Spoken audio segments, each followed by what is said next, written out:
Bonjour, ici Chris Burns. Bienvenue dans The Network, où nous plongeons au cœur d'un dossier avec ceux qui font l'actualité.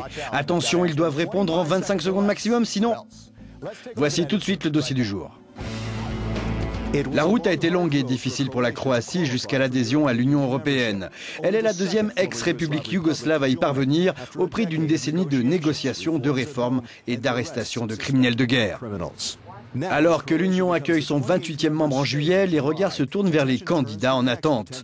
Combien de temps devront-ils attendre? Le Big Bang des 10 adhésions de 2004 a généré une lassitude.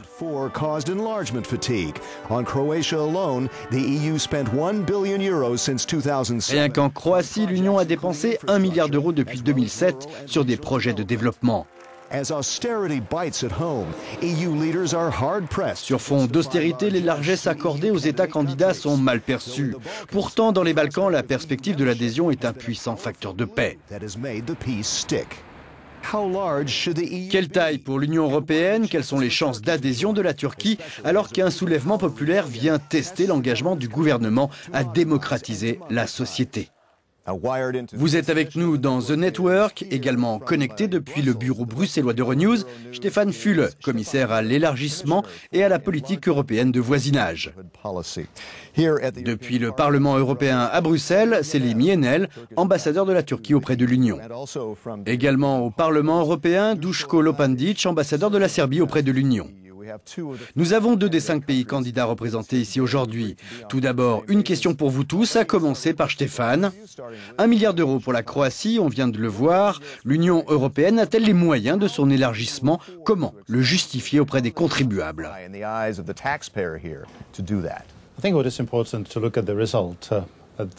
Il est important d'en voir le résultat. Grâce à ce milliard d'euros, nous avons un pays fin prêt à devenir le 28e État membre, à renforcer l'Union européenne. Pour moi, c'était un investissement sage. Êtes-vous d'accord, Selim? Bien sûr, l'élargissement bénéficie à tous, aux candidats et à l'Union elle-même. C'est pourquoi nous pensons que si la Turquie rejoint l'Union, ce sera une plus-value pour l'Union. Nous avons beaucoup à donner et nous en tirerons aussi des bénéfices, bien sûr. Nous en bénéficions déjà. Une minute, la Croatie, c'est 4 millions de personnes. Combien en Turquie? 60 millions? Combien, Selim? 76 millions. Comment justifier ces dépenses supplémentaires aux yeux du contribuable? Pour la Serbie, par exemple, les dépenses engagées et dont nous sommes reconnaissants représentent environ 0,1% du budget européen. Donc, en termes de bénéfices, je pense que cela vaut la peine, car à la fin, tout le monde en profite. Ok, mais nous sommes en pleine crise économique et financière ici en Europe, Stéphane. Comment luttez-vous contre la lassitude qu'inspire l'élargissement, la fatigue de l'élargissement? Vous savez, on parle beaucoup de fatigue de l'élargissement, mais c'est comme parler du Yéti. Tout le monde en parle, mais personne ne l'a vu. Le fait est que l'élargissement n'est pas une partie du problème, c'est une partie de la solution. S'il m'arrive de constater une certaine fatigue, ce n'est pas du côté des États membres, mais sur le front des réformes dans certains pays candidats ou aspirants candidats. Je me tourne vers vous, Selim. Nous sommes encore en train de digérer le Big Bang de 2004. Comment pensez-vous que l'Union puisse poursuivre cette expansion? Comment justifiez-vous cela? Eh bien, si la Turquie adhère un jour à l'Union, cela ne se fera pas du jour au lendemain. Il nous reste un certain nombre de choses à faire, des réformes, et cela nous prendra probablement plusieurs années. J'espère que la fatigue de l'élargissement relèvera du passé d'ici là, et que nous aiderons l'Union économiquement. En ce moment, l'Union traverse une crise de l'euro, mais je suis sûr que d'ici à l'adhésion de la Turquie, elle sera terminée. Ok, changeons un peu de vitesse. Il semble que les pays aspirant à l'adhésion subissent plus de pression pour engager des réformes avant d'être officiellement candidats. Duško, êtes-vous d'accord avec le fait que ces pressions sont nécessaires? Probablement. Vous savez, quand on interroge les gens sur le sujet, ils répondent que de toute façon, les réformes qui relèvent du processus européen d'adhésion devraient être mises en œuvre, même sans l'Union européenne.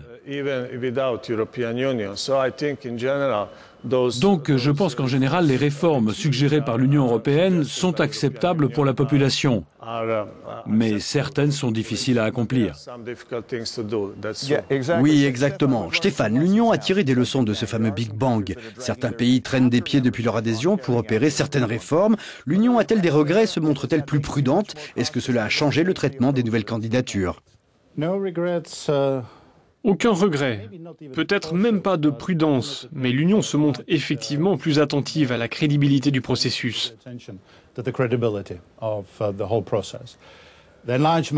L'élargissement se doit d'être le volet politique dans lequel les leçons tirées du passé sont prises au sérieux.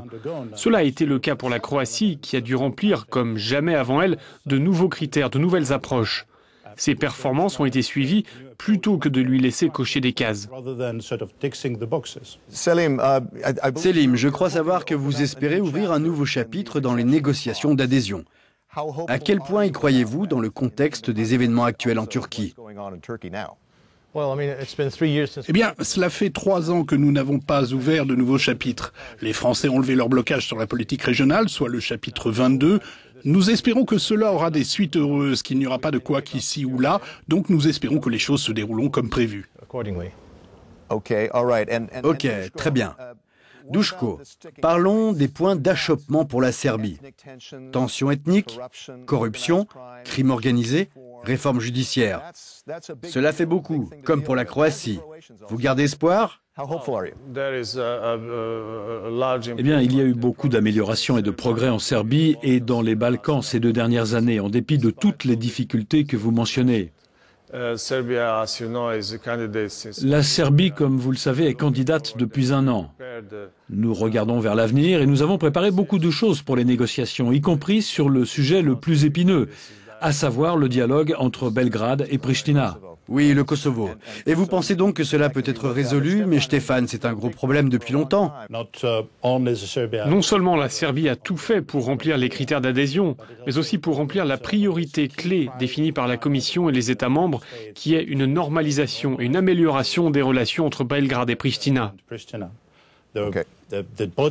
L'accord politique a été conclu le 19 février avec pour objectif de le mettre en œuvre tout en franchissant d'autres étapes, ces autres étapes faisant partie du processus d'adhésion. Selim, nous nous devons de mentionner ce que certains appellent le printemps turc.